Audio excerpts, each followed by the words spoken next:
Welcome to Elevation Nation with your hosts Sam Panich and Parker Yablon. Elevation Nation is a community focused on bringing together young adults who are elevating themselves and others every day. Each Thursday, we take 15 minutes to talk about what's going on in the real world and touch on all the great things that Elevation Nation is up to.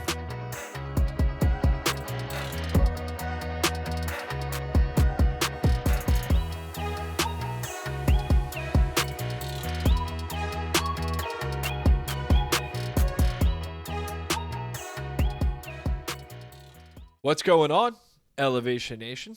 It's January 29th, and we are back with another Fortitude in 15.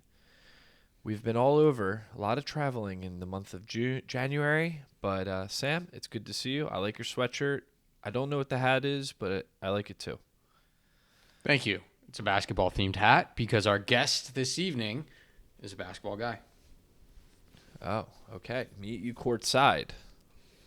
Only the special get courtside. Only the special get courtside. I am special, Parker. You know that. Yes. Have you noticed something about my background? Yeah, you got rid of your books. Lame-o. I didn't get rid of them. They Last fell? night, the bookshelf cracked. I got too many books. And the bookshelf, I have over 100 books, I counted. And the damn thing couldn't take it any longer. And now I'm in a market for a new bookshelf. Might have to Facebook Marketplace that thing. That's how I got this one. Very funny. So there's a bunch of books around me. It is so much more bleak. Like, there's just no color behind you. It's so boring. Can you see the cracks? You probably can't. I can't see the cracks. Yeah, JJ and I were. Bummer. It's in our Were you bedroom. sleeping? Did it fall when you were sleeping? No. We were laying down, like getting ready for sleep, and then all of a sudden we heard, and it didn't break, but like we looked at it, we're like, all right, maybe we should take all these books off because it's like, you know, someone gets old, their bones get a little less dense and less strengthened, and that has happened to my bookshelf. Poor bookshelf. It's weakened. An old bookshelf, we're going to have to retire it and put it to rest. So that's the bookshelf, but that is not what the topic is for today. I have a fun little topic for today with a little game that we'll play. We always talk about active income, passive income, active living, passive living. And so we're going to be talking all about the things in your life that you actively are participating in and doing compared to passively. Like, you know, it happens here and there. You know, it builds in the background. You build a system, and maybe you reap some of the rewards. So I think it'd be fun. What do you think about that? Let's do it. I like fun. Let's have some fun. All right, so the way we're going to do this is we have 10 different topics. Maybe we can go back and forth, debate each other a bit on these.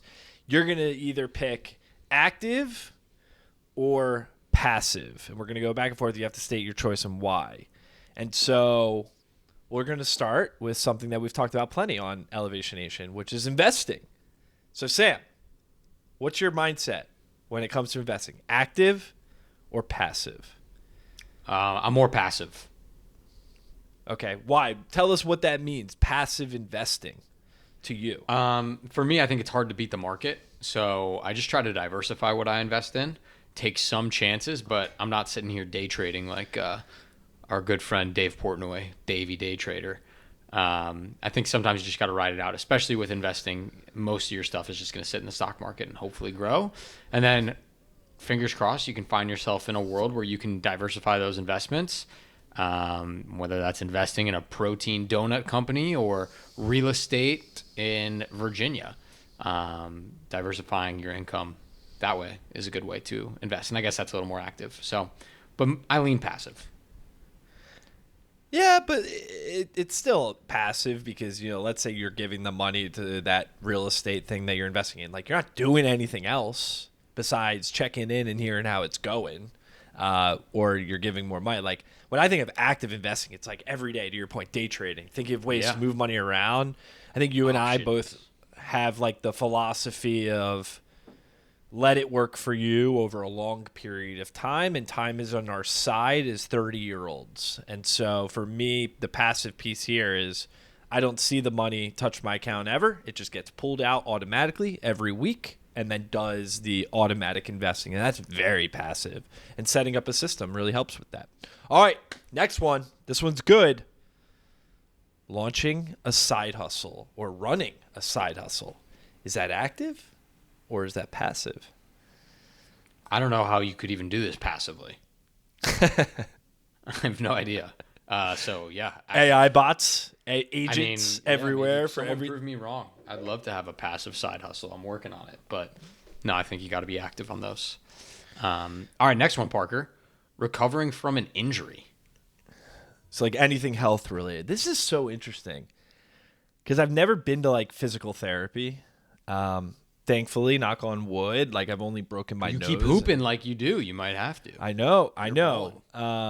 There's some days though where I'm very sore, and I feel that. Back to my running days too. Is I think active, yes, in the sense of taking care of your body and like listening to your body and stretching when you need to, hydrating when you need to. But from a passive standpoint, I think it all comes down to rest. Who did we interview on the podcast that talked a lot about rest? And you have to approach your day the best way to go about being the best self is through actual rest. And that's, I think, passive in a sense. So I go back and forth. What do you think? For me, it's more active. I think you can do things to help your body recover faster.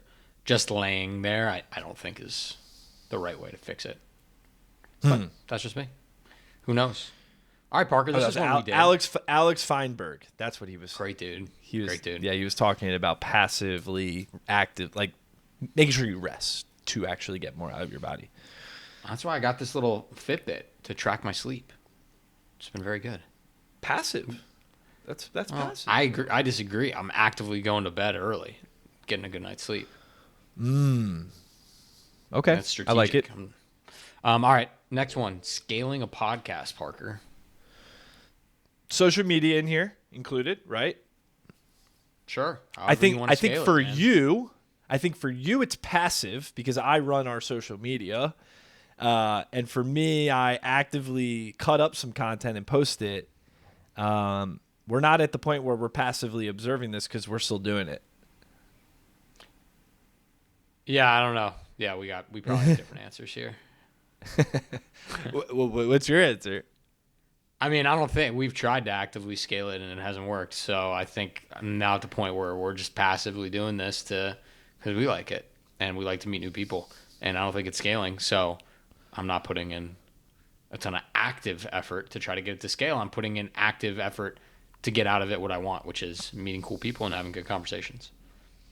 Totally. I think when it comes to that, meeting cool people and being able to build our brand a little bit, have some content to post, certainly active. But to your point about scaling, we're not sitting here like trying to figure out new ways to get this podcast in front of 1 million people. That's not the goal, Elevation Nation.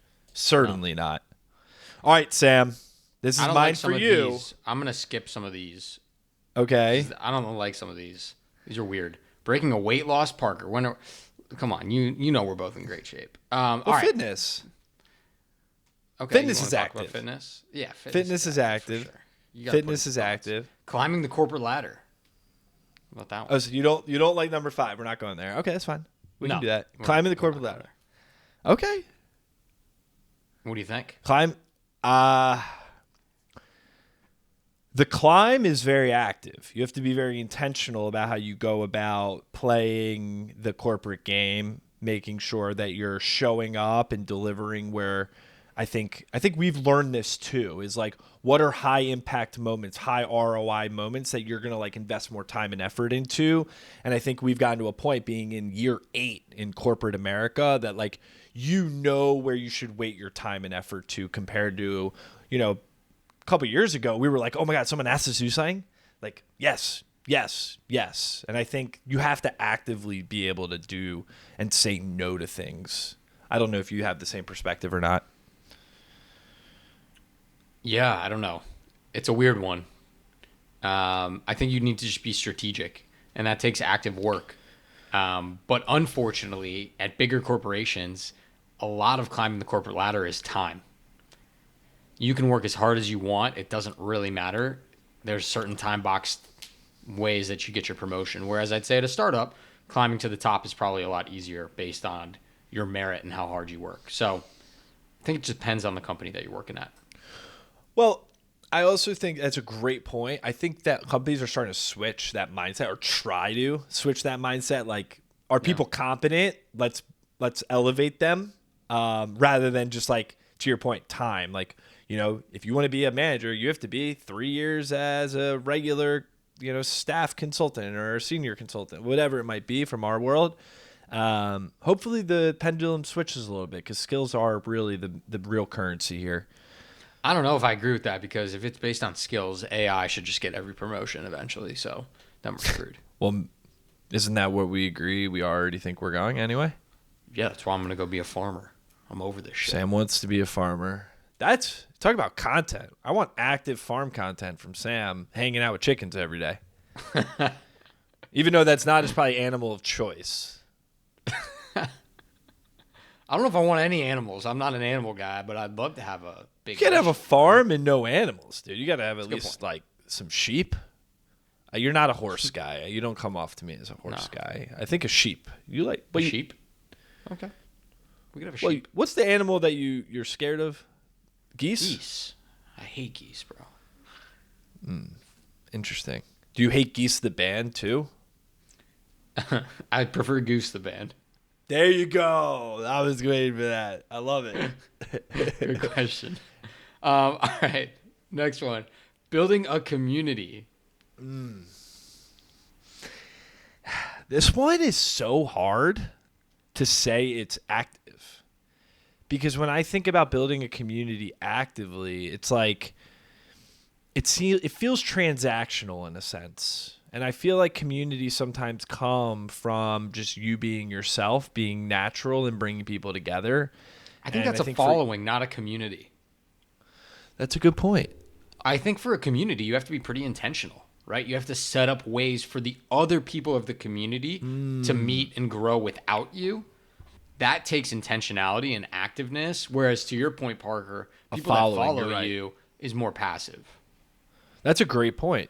I take my answer back. You've like you have a TikTok following because you make great content. We have an Elevation Nation community that we are strategically putting an effort to bring them together.